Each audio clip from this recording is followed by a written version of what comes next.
kung mayroong pagsubok man, ang liwanag ay di magtatagal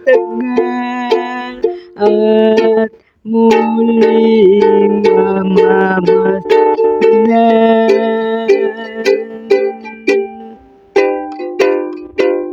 Ikot ng mundo ay hindi laging pighatid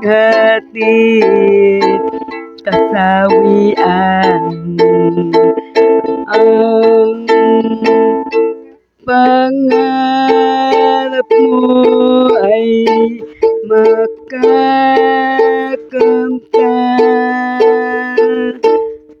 basta't maghintay ka.